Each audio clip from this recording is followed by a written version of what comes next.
নমস্কার সুপ্রিয় দর্শক মণ্ডলী, আপনাদের সবাইকে স্বাগত।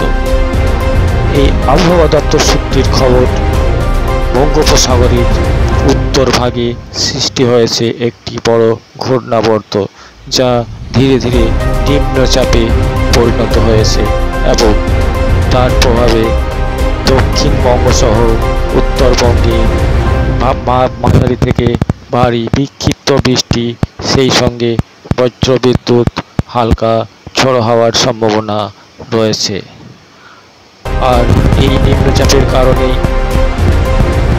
এটি এখন উড়িষ্যা উপকূলের ভুবনেশ্বর এলাকায় অবস্থান করছে।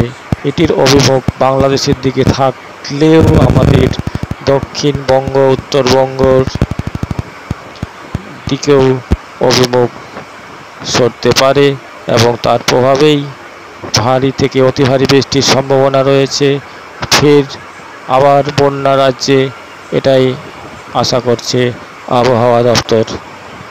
এটি বর্তমানে রাজশাহী, ঢাকার ওপর দিয়ে মেঘ ভেসে চলেছে। আমাদের এখানেও তার প্রভাবে শিলিগুড়ি,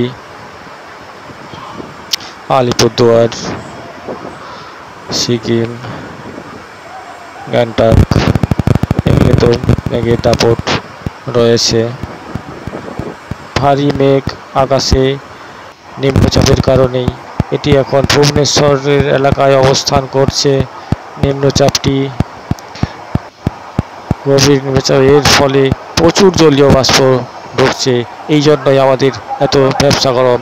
কলকাতা সহ পার্শ্ববর্তী এলাকায় প্রচুর পরিমাণে জলীয় বাষ্প ঢুকতে শুরু করেছে এবং এর প্রভাবেই গরমের দাপট অব্যাহত রাজ্যে। নমস্কার।